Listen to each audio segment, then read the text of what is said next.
నమస్కారం, కేఎన్ఎన్ టీవీకి స్వాగతం. ఇప్పుడు వార్తల్లోకి వెళ్దాం.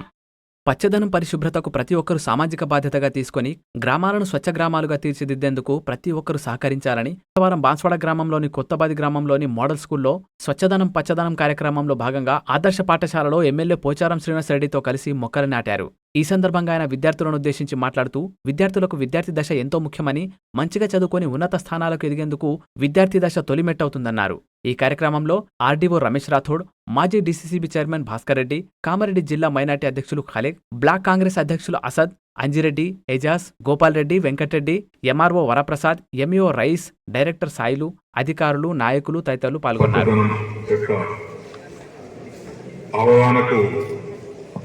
సమావేశానికి అధ్యక్షత వహించినటువంటి మన కళాశాల ప్రిన్సిపల్ గౌరవనీయులు శ్రీ పక్కిరయ్య గారికి, అదేవిధంగా ఈ యొక్క పాఠశాలను కంటికి రెప్పలాగా కాపాడుతూ పిల్లలకు విద్యా బోధన చేస్తూ కొత్తబాద్ మోడల్ స్కూల్కు రాష్ట్ర స్థాయిలో గుర్తింపు పొందడానికి అహర్నిశలు కృషి చేస్తున్నటువంటి గౌరవ ఉపాధ్యాయ బృందానికి, అదేవిధంగా వేదిక మీద ఉన్నటువంటి మన ఆర్డీఓ శ్రీ రమేష్ రాథోడ్ గారికి, బాన్స్వాడ మున్సిపల్ చైర్మన్ శ్రీ గంగాధర్ గారికి, మన ఎంఈఓ నాగేశ్వరరావు గారికి, బాన్స్వాడ మార్కెట్ కమిటీ మాజీ అధ్యక్షులు నాగ రవీందర్ గారికి, గోపాల్ రెడ్డి గారికి, గంగాధర్ గారికి, గ్రామ పెద్దలైనటువంటి సాయివాడు గారికి, మాజీ సర్పంచ్ సాయిరాం గారికి, సాయిలు గారికి, మాజీ మార్కెట్ కమిటీ అధ్యక్షులైనటువంటి అన్న నరసింహులు గారికి, వేదిక మీద ఉన్నటువంటి ఈ కార్యక్రమంలో పాల్గొన్నటువంటి నా చిన్న కుమారుడు అనేటువంటి మాజీ బ్యాంక్ అధ్యక్షుడు భాస్కర్ రెడ్డి గారికి, అంజిరెడ్డి గారికి, ఇంకా వేదిక మీద ఎవరో అధికారులు చూడలేదు వచ్చినటువంటి పెద్దలందరికీ, బాల బాలికలకు, గ్రామ పెద్దలకు, సోదరులకు, అధికారులకు, అనధికారులకు, ప్రెస్కు, మీడియాకు అందరికీ నా యొక్క నమస్కారం.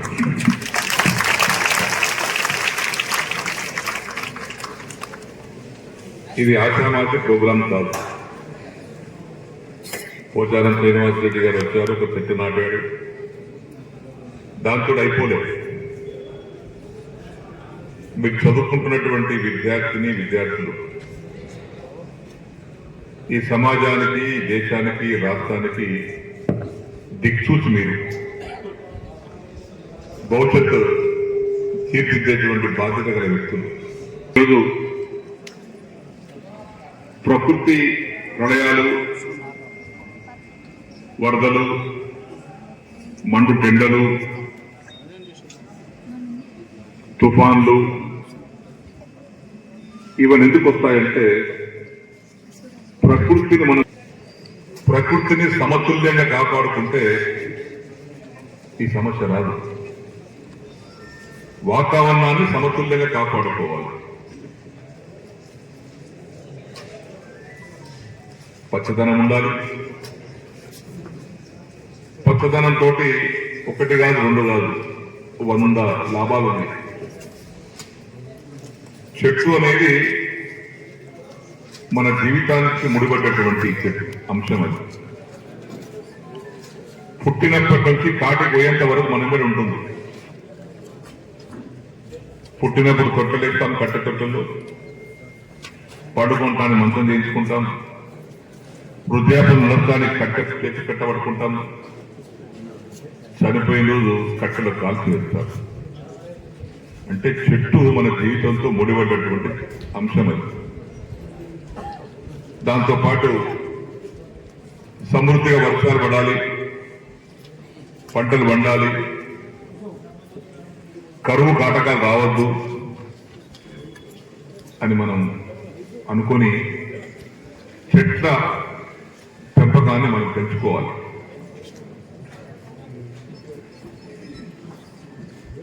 చెట్లు ఎంత ఉండాలి, ఎంత పర్సెంటేజ్ ఉండాలి చెప్తారు ఎవరైనా లేదు. భూభాగం మీద ఎంత పర్సెంటేజ్ చెట్టు పచ్చదనం ఉండాలి? ఎనీబడి కెన్ టెల్ యూ, ఉండాలి. వాతావరణ సమతుల్యం కోసం ఎనీబడి? వెరీ గుడ్ అమ్మా, వెరీ గుడ్, 100%. ఇప్పుడు మనం ఉన్నది 22 ఉంటుంది. 22% ఉండే అడవులను నాశనం అయిపోయి 22% ఉంటే ఇప్పుడు అది 29 చేరింది, 28, 29 చేరింది. ఇంకా 5% మనం చెట్లు పెంచుకోవాలి. చెట్లు పెంచుకోవడానికి మీరు కూడా మీ ఇళ్లలో తల్లిదండ్రులు చెట్టు పెట్టించాలి. ఇంటి దగ్గర ఒక వ్యక్తికి మనం పీల్చే వాయువు ఏది? ఆక్సిజన్. అది ఎవరిబడి ఆక్సిజన్ కు ఇచ్చేటువంటి వస్తువు ఏది? చెట్టు. ఒక్క వ్యక్తికి ఎన్ని చెట్లు కావాలి జీవించడానికి యావరేజ్ గా? ఈ భూమి మీద మనం ఉన్నటువంటి జనాభాకు ఆరోగ్యవంతమైనటువంటి జీవితం గడపాలన్నా, మనకు ఎలాంటి రోగాలు రాకుండా ఉండాలన్నా, ప్రకృతి పరమైనటువంటి చెట్లను మనం కాపాడుకోవాలన్నా మనకు ఎన్ని చెట్లు ఉంటే మనకు అవసరం? ఒక వ్యక్తికి ఎన్ని చెట్లు కావాలి?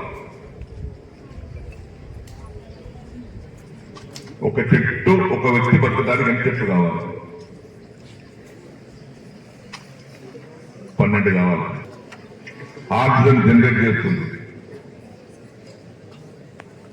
అత్యధికంగా చెట్లు ఉన్నటువంటి దేశం ఏది? అత్యధికంగా ఒక మనిషి వెనకాల 1000 చెట్లు ఉన్నటువంటి దేశం ఏది? చదువుకోలేదు. కెనడా దేశం. కెనడా ఒక్క వ్యక్తికి ఆ ఉన్న పాపులేషన్ కి చెట్ల సంఖ్య తీస్తే 1:6000 ఉంది అక్కడ. ఒక్క వ్యక్తికి 6000 చెట్లు ఉన్నాయి. Next America 2500. దాని తర్వాత చైనా 1100. మనం ఎంతున్నామంటే 2 ఉన్నాం. ఎందుకంటే చెట్లు కొట్టేయడం వల్ల మనకే ప్రమాదం చేసుకుంటున్నాం. కాబట్టి చెట్లు నాటడం, పెంచడం, చెట్లు నాటడం ఎంత ముఖ్యమో దాన్ని కాపాడుకోవడం అంతే ముఖ్యం. కాబట్టి మీరు ఇంటి బదుల కానీ, మన స్కూళ్ళల్లో కానీ, హాస్పిటల్లో కానీ, ఊరిపోయే తొవ్వులలో రోడ్ నెంబర్ కానీ, కమ్యూనిటీ ప్లాంటేషన్ కానీ, ఇన్స్టిట్యూషన్ ప్లాంటేషన్ కానీ, హోమ్ ప్లాంటేషన్ కానీ ఎన్ని రకాలు చేసుకోవచ్చు. ఖాళీల స్థలంలో పెట్టుకోవచ్చు. అది వర్షాకాలం అయితేనే కరెక్ట్ ఉంటుంది. కాబట్టి మా ప్రిన్సిపల్ గారికి నా విజ్ఞప్తి, మీరు ఫారెస్ట్ డిపార్ట్మెంట్ మాట్లాడండి. ఇక్కడ పిల్లలకు కావాల్సినటువంటి ఫ్రూట్ బేరీ అవసరం వస్తే మనం కంపౌండ్ చుట్టుముట్టు సోలార్ పంపింగ్ చేసుకుందాం. పనులు అయితే తింటారు వాళ్ళ పిల్లలు. బయట కొనుకొచ్చుకునే అవకాశం లేదు కాబట్టి దామ చెట్టు కానీ, అల్లనేరు చెట్టు కానీ, మామిడి చెట్టు కానీ, వేరే చెట్టు పెట్టుకునే బదులు చెట్టు పెట్టుకోవచ్చు. దానికట్టి పోవచ్చు, దింగిని పోవచ్చు. ఫారెస్ట్ అధికారులతో మాట్లాడి మీరు ఆ యొక్క కార్యక్రమాన్ని చేపట్టండి. దానికి సరిపోయినటువంటి ఫెన్సింగ్ అవసరం అనుకుంటే దాన్ని నిధులు కేటాయించి ఫెన్సింగ్ కూడా కాపాడుకుందాం. అర్థమైంది కదా? రెండవది,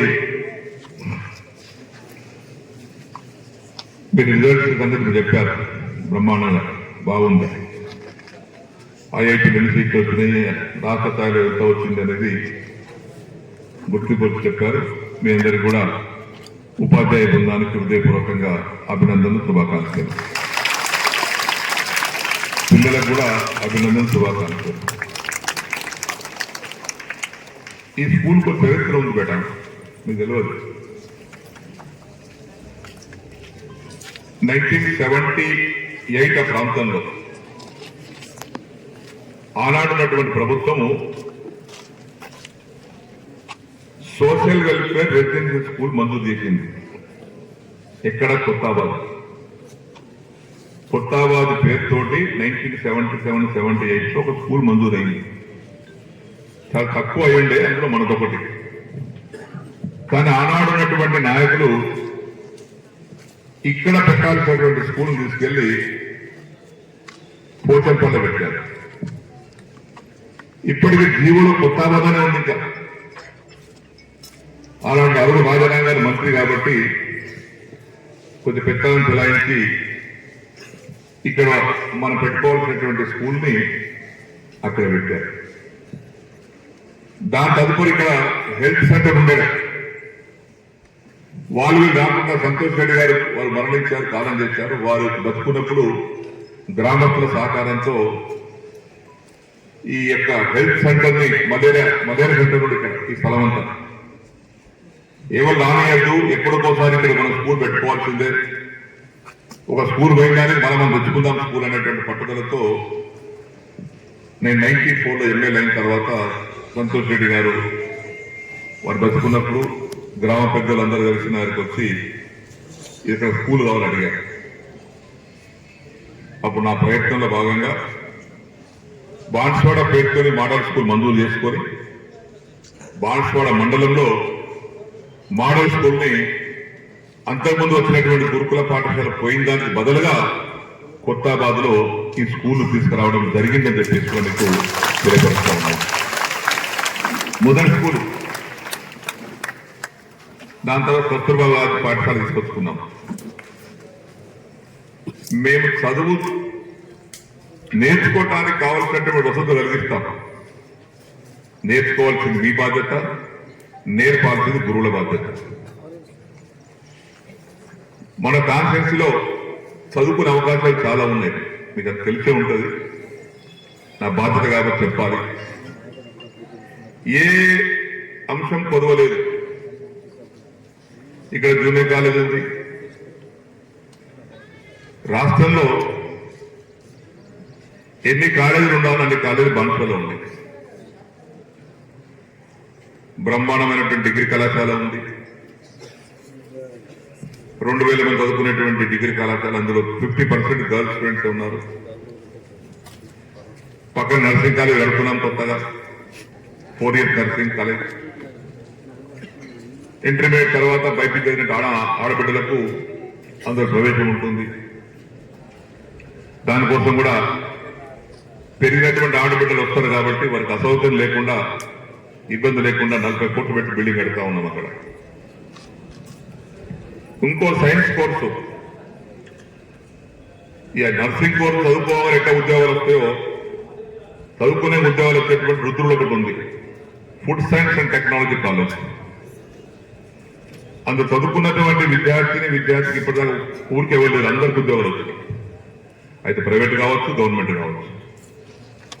రేర్ సబ్జెక్ట్, అది చాలా తక్కువ సబ్జెక్ట్, తక్కువ కాలేజీలు ఉంటాయి. దేశం మొత్తం మీద 13 కాలేజీలు ఉంది. Only 13 college entire country. That is one of them Banswada college. ఆనాడు అగ్రికల్చర్ మినిస్టర్ ఉన్నప్పుడు అది సాధించుకున్నాం. ఇటు రెసిడెన్షియల్ స్కూల్స్ కానీ, మోడల్ స్కూల్స్ కానీ, కస్తూర పాఠశాలలు కానీ, జూనియర్ కళాశాలలు కానీ, డిగ్రీ కళాశాలలు కానీ. నేను ఎమ్మెల్యే అయినప్పుడు 94 ఒకటే ఒక జూనియర్ కళాశాల ఉండేది. ఓన్లీ 1 జూనియర్ కళాశాల బాన్స్వాడ, ఓన్లీ 1. ఇవాళ మొత్తం అన్ని కలుపుకుంటే 30 అయినాయి బాన్స్వాడ కాన్ఫరెన్స్, 30 అయినాయి.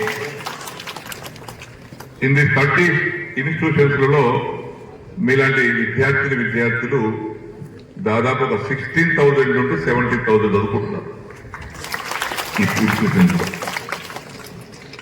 గొప్ప హబ్గా తయారు చేసాం, ఎడ్యుకేషన్ హబ్గా బాన్స్వాడని హబ్గా తయారు చేశాం. డిగ్రీ కళాశాల, ఉర్దూ మీడియం డిగ్రీ కళాశాల, బాన్స్వాడలో ఉర్దూ మీడియం జూనియర్ కళాశాల, గర్ల్స్ జూనియర్ కళాశాల, ఎన్ని కావాలని చేశాం. అన్నిటి కూడా బిల్డింగ్ కట్టాం. ఏది కూడా బిల్డింగ్ లేకుండా లేదు. ఇలా గుడిసెలలో రైతుల కింద లేదు. అన్ని ఇన్స్టిట్యూషన్లకు బిల్డింగ్ కట్టించాం. కోయగుట్టగ రెసిడెన్స్ స్కూల్ కానీ, బోర్డం రెసిడెన్స్ స్కూల్ కానీ, BC residence school for boys Birpur కానీ, BC residence school for girls Varni కానీ, minority residence school girls Banswada కానీ, minority residence school for boys Kotagiri కానీ, ST residential school for boys Nasarabad కానీ, ST residence school for girls Konapur దగ్గర sanction చేశాం.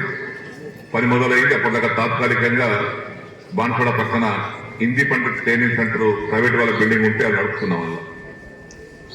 So ఏ category అయినా, ఏ కులంకైనా, ఏ మతంకైనా, ఏ ఆడబిడ్డకైనా, మగబిడ్డకైనా చదువుకునే అవకాశం కలిగిస్తున్నాం. చదువుకోవాల్సిన బాధ్యత మీది. మీ ఆస్తి ఇంకోటి లేదు, మీ ప్రాపర్టీ మీ చదువు. Your education is your property, your asset. ఈ ఆస్తి మీకు చాలా గొప్ప ఆస్తి, మీ జీవితాన్ని నడిపించేటువంటి ఆస్తి, మీ భవిష్యత్తుకు బంగారు బాట వేసేటువంటి ఆస్తి చదువు. నేను కూడా ఒక చదువుకున్న విద్యార్థిని. నేను కూడా ప్రభుత్వ స్కూల్లో చదువుకున్నా, ప్రైవేట్ స్కూల్ చదువుకోలేదు.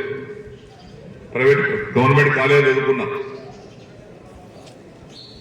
నేను ఒక మార్క్ తక్కువ వచ్చినా 2 రోజులు నారాజు కూర్చుండేవాళ్ళు.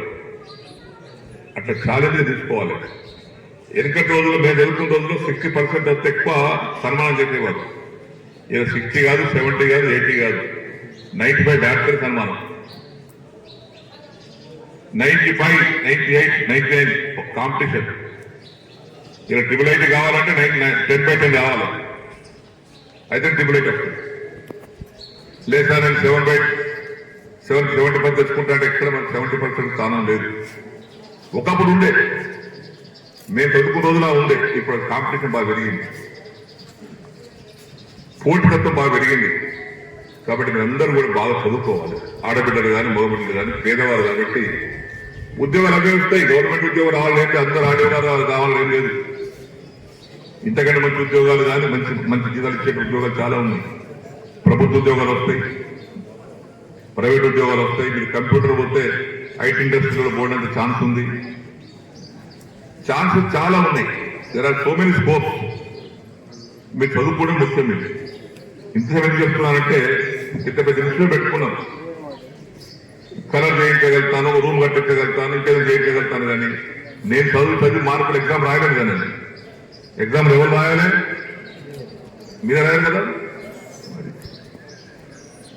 ఆ పట్టుదలతో చదువుకోవాలి. మీరు అంత పేద కుటుంబంకి వచ్చిన విద్యార్థులు కాబట్టి మీ జీవితం బాగుపడాలి, మీ కుటుంబం బాగుపడాలి, మీకు పంపించినటువంటి తల్లిదండ్రులు సంతోషపడాలంటే మీరు బాగా చదువుకోవాలి. అదే మీకు నాంది, మీ జీవితానికి ఒక ఫౌండేషన్. కాబట్టి ఆ విధంగా మేము చదువుకుంటారని ఆశిస్తున్నాను. ఇన్స్టిట్యూషన్స్ కూడా బాన్స్వాడ కాన్స్టిట్యున్సీలో రకరకాలుగా చదువుకోవడానికి అవకాశాలు ఉన్నాయి. కాబట్టి మీరు చదువు మధ్యలో మానేయకుండా కొనసాగించండి. ఇంతకుముందు ప్రిన్సిపల్ గా చెప్పినట్టుగా మీరు చూస్తే గ్రామాలకు వెళ్ళి బస్సులు వస్తున్నాయంటే మోడల్ స్కూల్ బస్సే ఉంటుంది. పిల్లలు ఫుల్, ఒక్కొక్క దాంట్లో 100-150 మంది ఎక్కుతారు. మా పోతానే కూడా వస్తారు 20 మంది 10 మంది. ఆ రాంపూర్కి ఇప్పుడు పోతే ఊళ్ళో పోయినప్పుడు బస్సు వచ్చింది, ఎందుకంటే మోడల్ స్కూల్ బస్సు అంటారు. కాబట్టి మీరు ప్రిన్సిపల్ గా చెప్పినట్టుగా ఇంకేదో 4 బస్సుల బదులు 3 నడుస్తూనే ఉన్నారు. ఇంకో బస్సు కోసం కావాలడిగారు. అది కూడా డిఎం గారితో మాట్లాడి జరిగినటువంటి శాంక్షన్ వరకు ఇచ్చామనుకుంటారు. కానీ అది ఎలక్షన్ తర్వాత క్యాన్సిల్ అయి ఉంటాయి. ఇక్కడ మన దగ్గర కూడా శాంక్షన్ చాలా ఇచ్చాం పనులకు. కొన్ని అయినాయి, కొన్ని కాలేదు. ఇంకా కస్తూర్బా గారి పాఠశాల 10 లక్షలు ఇచ్చాం. గ్రౌండ్ లెవెల్ 5 లక్షలు ఉన్నాయి. అట్లనే ఎక్కడ అకామిడేషన్ బిల్డింగ్ 30 లక్షలు ఇచ్చాను. Model school, girls high school 15 లక్షలు బ్యాలెన్స్ వరకు ఎస్సీ కమ్యూనిటీ 2 లక్షలు, పిఎస్సిఎస్ గోడౌన్ కు 10 లక్షలు ఒకసారి, మళ్ళా 3 లక్షలు ఒకసారి, కొత్త నీళ్ళ ట్యాంక్ కట్టుకోవడానికి 30 లక్షలు, డాక్రా బిల్డింగ్ 10 లక్షలు, టాయిలెట్ హై స్కూల్లో కట్టడానికి 5 లక్షలు, కస్తూర్బా పాఠశాల ల్యాండ్ లెవలింగ్ కోసం 3 లక్షలు, కస్తుల పాఠశాల పెయింటింగ్ కోసం 5 లక్షలు, బ్యాలెన్స్ వర్క్ అంగన్వాడీ బిల్డింగ్ 2 లక్షలు, balance work Anganwadi building Santosh Nagar 1 lakh, sectors near మస్జిద్ 2 లక్షలు, strengthening of road from Kothabad to Tirumalapur ఊరు వరకు చెరువుకి పోతాం కోసం 10 లక్షలు, రామ్ మందిర్ దగ్గర బ్యాలెన్స్ వర్క్ రూమ్ కట్టుకోవడం 3 లక్షలు, మోహన్ హౌస్ నుంచి జలీల్ హౌస్ వరకు డ్రైనేజీ 10 లక్షలు, అండర్ గ్రౌండ్ డ్రైనేజీల స్కూల్లో 3 లక్షలు, సీసీ రోడ్లు ఒకసారి 10 లక్షలు, మరో సీసీ డ్రైన్లకు 10 లక్షలు, షాపింగ్ కట్టుకుంటామంటే 20 లక్షలు ఇచ్చాను మొదలు పెట్టేది క్యాన్సిల్ అయింది. అది అడిషనల్ క్లాస్ రూమ్స్ కు కేజీవీపీలో 10 లక్షలు, కొత్తాబాద్ ఎలక్ట్రిఫికేషన్ ఆఫ్ రిపేర్ కేజీవీపీ 2 లక్షలు, laying of CC road in Santosh Nagar 5 లక్షలు, replacement of doors and other amenities of model school 5 లక్షలు. ఈ డోర్స్ ఖరాబ్ అయినట్టు 5 లక్షలు అట్లే ఉన్నాయి. ఇవన్నీ ఎలక్షన్ తర్వాత అంతా పట్టించుకోలేరు, అందుకే చదివిపిస్తున్నాం వెళ్ళేది. ఇవన్నీ కూడా గ్రామ పెద్దలు కూడా వెంబడిపడి ఈ శాంక్షన్ అయిన వర్క్స్ అన్ని కూడా క్యాన్సల్ కాకపోయి ఉండుంటే మీరు మొదలు పెట్టుకోవచ్చు, టెండర్ పిలుచుకోవచ్చు. బిలో 5 lakhs ఏమో అసలు టెండర్ ఉండదు, చేసుకోండి. క్యాన్సల్ అయిన తప్పితే మిగతా అన్ని కూడా బిలో 5 lakhs నామినేషన్ చేసుకోవచ్చు, అబవ్ 5 lakhs టెండర్ చేసుకోవచ్చు. మళ్ళీ టెండర్ పిలుస్తున్నారు, రేస్ కూడా ఇవన్నీ చేసుకోండి. ఏదైనా ప్రాబ్లం ఉన్నా చెప్పండి. కొత్త శాంక్షన్స్ ఉంటే కొత్త వేరే తీసుకున్నాక ఉన్నాయంటే ముందు మొదలు పెట్టండి. సో ఆ విధంగా చేసుకోండి. దాని తర్వాత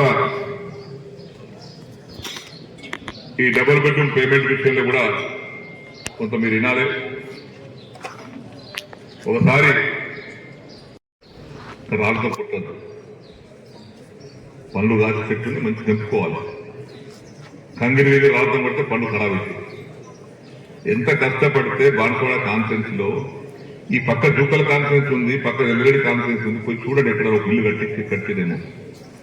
కడితే 2, 3, 4 మన బాన్స్వాడ కాన్ఫరెన్స్ లో అప్పుడున్నటువంటి ముఖ్యమంత్రి కేసీఆర్ గారి సహకారంతో, చెప్పక తప్పదు కూడా, ఎవరు సాయం చేసిన వాళ్ళు చేయకపోతే మన మనసుమే కాదు, కేసీఆర్ గారి సహకారంతో 11,000 ఇల్లు మంజూరు చేయించి పెట్టాను. రాష్ట్రంలో నంబర్ 1 రాష్ట్రంలోనే. అందులో 11,000 ఇళ్లలో 4,000 ఇళ్లు గవర్నమెంట్ జాగాలు ఉన్న దగ్గర కాంట్రాక్ట్ ద్వారా కట్టించాం. గవర్నమెంట్ జాగాలు లేని దగ్గర పేదవాళ్ళు వచ్చిన సొంత జాగా కట్టుకుంటామంటే సొంత జాగాలో 7 ఇళ్లు మంజూరు చేశాం. అందులో 500-600 ఇళ్లు తప్పితే మిగతాన్ని కూడా పూర్తయినాయి, కొన్ని పూర్తి అవుతా ఉన్నాయి. మొన్ననే గౌరవ ముఖ్యమంత్రి గారితో మా ఇంటికి వచ్చినప్పుడు హౌసింగ్ శాఖ మంత్రి పొంగులేటి శ్రీనివాసరెడ్డి గారు, గౌరవ ముఖ్యమంత్రి రేవంత్ రెడ్డి గారు మా ఇంటికి వచ్చినప్పుడు నేను ముందు అడిగినటువంటి నా యొక్క కోరిక డబుల్ బెడ్రూమ్ పేమెంట్ అడిగాను. ఇస్తామని చెప్పారు. అందులోకి మన 8 కోట్లు ఇచ్చారు, కొన్ని పంచాం. ఇంకో 12 కోట్లు రావాలి. అందులో కొత్తాబాద్ కూడా ఉంది. తర్వాత కట్టుకున్నటువంటి 3 ఇళ్లు కూడా అందులో ఉన్నాయి. లాస్ట్ ఇచ్చినటువంటి 3 ఇళ్లు కూడా అందులో ఉన్నాయి. అవన్నీ లెక్కలు ఉన్నాయి. కొద్ది రోజులు ఇంతకుముందు బాలరాజు గారు చెప్పినట్టుగా, సోదరులు చెప్పినట్టుగా నెల కంటే ముందే నెల దాకా కూడా పోదు. మళ్ళీ మొన్న కూడా సీఎం గారు మళ్ళీ 2వ సారి వచ్చారు మా ఇంటికి. మన 1st తారీఖు నాడు, 31వ తారీఖు నాడు మళ్ళీ పొంగులేటి గారు వచ్చారు, ఆయన వచ్చారు. 6 రోజులు అడిగాను ఇంకెంతున్నాయనంటే ఇంకా 12 కోట్లు ఉన్నాయని చెప్పాను. వెంటనే సీఎం గారు అక్కడ ఉన్నటువంటి హౌసింగ్ శాఖ మంత్రి గారికి ఆ సీనన్న ఊరికి అడుగుతున్నాడు, ఆయనకి ఎంత బాధ ఉంటే అడుగుతాడో బాధ ఉన్నట్టున్నది. తొందరలోనే ఫస్ట్ గా బాన్స్వాడ కాన్ఫరెన్స్ కి డబుల్ బెడ్రూమ్ కు బ్యాలెన్స్ వరకు ఏదైతే మిగిలినాయో అవి ఇచ్చేయమని చెప్పి ముఖ్యమంత్రి గారు ఆదేశించారు. ఆ త్వరలోనే ఆ 12 కోట్లు కూడా మీకు నేనైతే పోస్తాను, పైసలు మీకు అందరికీ నేనైతే ఇస్తాను. ఇక్కడ కష్టపడి కట్టుకున్నారు. ఇల్లు కట్టి చూడు, పెళ్లి చేసి చూడు, 2 ఒకటే. అంత కష్టం ఉంటుంది ఇల్లు కట్టుకోవడంలో. సో అటువంటి దాంట్లో ఏమి చింతించాల్సిన అవసరం లేదు. దాని బాధాపు లెక్క ఉంది. ఏఈ గారు ఉంటారు, కాంట్రాక్ట్ ఉంటాడు, దాన్ని లెక్క చూసుకోండి. 1 రూపాయి గుడ్డ పైసా కూడా తేడా కాకుండా చూసుకోండి. ఎక్కడైనా మీకు ఇచ్చేటువంటి దాంట్లో టెక్స్లు పోగా ఆ జిఎస్టీ కానీ ఇన్కమ్ ట్యాక్స్ కానీ ఒక టెక్స్ టెండర్ విధానం కాబట్టి పోతుంది. అది ఓంగా మిగిలే పైసలు మీకు రూపాయి కాడికి మీకు లెక్క చూపించి డబ్బులు ఇస్తాం. ఎక్కడైనా లెక్కలు తేడా వస్తున్నా దగ్గర రండి, నేను పిలిపించి అధికారులను పిలిపించి కాంట్రాక్టర్ పిలిపించి పెద్దలను పిలిపించి లెక్కలు సరిదిద్ది ఒక రూపాయి కూడా మీరు నష్టపోకుండా మీకు ఇచ్చి ఏర్పాటు నేను చేయిస్తాను. తర్వాత ఇంకో విషయం, ఇంకా కట్టుకునే వారు ఇంక ఉండొచ్చు. మనం 40 ఇచ్చినాం, 35 కట్టుకున్నది, ఇంకా 2 కట్టుకోలేదు. ఇంకా కట్టుకునే వారు ఉంటే మన కొత్త ప్రభుత్వం రేవంత్ రెడ్డి గారి ప్రభుత్వం వచ్చిన తర్వాత, కాంగ్రెస్ ప్రభుత్వం వచ్చిన తర్వాత ఇందిరమ్మ ఇళ్ళ పేరుతో కొత్త ఇల్లు శాంక్షన్ అవుతా ఉన్నాయి. మన కాన్స్టిట్యూన్సీ కూడా 3500 ఇల్లు శాంక్షన్ ఇచ్చారు. మొన్ననే హౌసింగ్ మంత్రి గారు స్టేట్మెంట్ కూడా ఇచ్చారు. ఈ నెల లోపట్నే లిస్టు ఫైనల్ చేస్తామని చెప్పారు, జాబితా తయారు చేస్తామని చెప్పారు. కాబట్టి గ్రామ పెద్దలు, ఇక్కడ ఉన్నటువంటి పెద్దలందరూ అందరూ కూర్చుండి నాని అనకుండా ఏ కులమైనా ఏ మతమైనా పేదవారి జాగరున్న వారికి ఎవరు గట్టిగా మీరే కట్టుకోవాలి. 5 లక్షల రూపాయలు ఇందిరమ్మ ఇల్లు పేరుతో కొత్త ఇల్లు కూడా మంజూరు ఇస్తామని చెప్పేసి కూడా మీకు తెలియపరుస్తా ఉన్నాను. ఇది ఒక గ్రామం కొత్తాబాద్ కాదు. ఇది కొత్తాబాద్లో ఉన్నటువంటి జాగర్ ఉన్నటువంటి వారు మేము కట్టుకుంటాం సార్, ఇంకా మాకు కావాలంటే కూడా మీరు పేర్లు ఇవ్వండి. త్వరలోనే పేర్లు రాసి ఆడియో గారికి ఇవ్వండి, నాకు ఇవ్వండి. వాళ్ళు ఒకసారి ఎంక్వైరీ చేస్తారు, పేదవారా కాదని ఎంక్వైరీ చేసి దాన్ని ఫైనల్ చేసి వాళ్ళ పేరుతోని ఇంటి మంజూరు చేస్తాం. 5 లక్షల రూపాయలు వస్తాయి. దళితులకు గిరిజనులకు 1 లక్ష ఎక్కువ వస్తుంది, 6 లక్షలు వస్తాయి. మిగతా వారికి అందరికి 5 లక్షలు వస్తాయి. కాబట్టి ఏం తొందరపడ అవసరం లేదు. ఎంతమంది మీరు గ్రామంలో కొత్తాబాద్ గ్రామంలో కట్టుకుంటామంటారో అంతమందికి ఇందిరమ్మ ఇళ్ళ కింద ఇల్లు మంజూరు చేయిస్తామని చెప్పేసి కూడా మీకు తెలియపరుస్తా ఉన్నాను. అదేవిధంగా ఈరోజు మరి మనకు కావాల్సినటువంటి దాంట్లో ఈ ఏదైతే మన నిజాం సార్ కెనాల్ ఉందో రైతులు కూడా ఉన్నారు. ఇది కెనాల్ ధైర్యంతో వదిలాం. వదిలే రోజు వర్షం పడుతుందా లేదా ఏమైతుందని భయంతో వదిలాం. ఎందుకంటే నార్మల్ ముగ్గురుపోతున్నాయి. ఇక మనలేమో మన నియోజకవర్గంలో అందరూ ముందు నాటేస్తే ఆకలి వేసేది కొత్తాబాద్, తిరుమలాపూర్, గుడిమి. కానీ ఇప్పుడు తొందరపడ్డారు, తొవ్వలు పడ్డారు కదా, చెప్పక దగ్గర లైన్లో పడ్డారు. కాబట్టి మన పంటలకు నీళ్లు వచ్చే విధంగా వర్షాలు కూడా పడతా ఉన్నాయి. ఈ వర్షాలతో పాటు నిజాం సాగర్ నీరు కూడా కొంత ఆపెట్టుకున్నాం. అవసరం వచ్చినప్పుడు నీళ్లు వదులుకొని పంటలు కాపాడుకోవడానికి అవకాశం ఉందని చెప్పేసి కూడా రైతు సోదరులకు తెలియపరుస్తా ఉన్నాం. అదేవిధంగా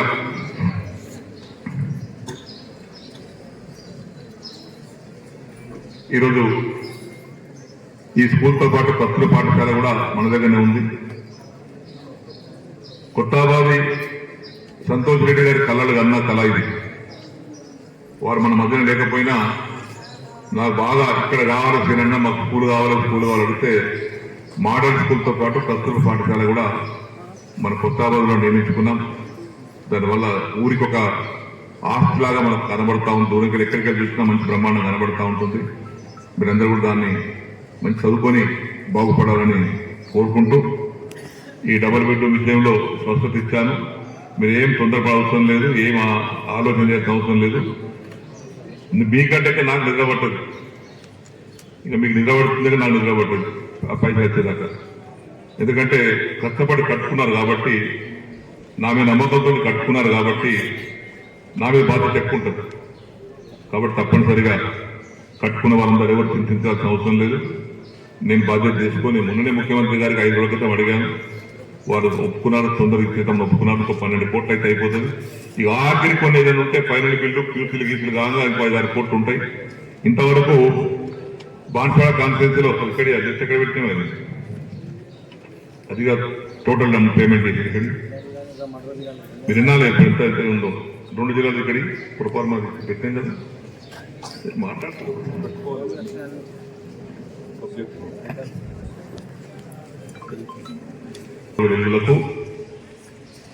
కామారెడ్డి జిల్లా, నిజామాబాద్ జిల్లా కలుపుకుని దగ్గర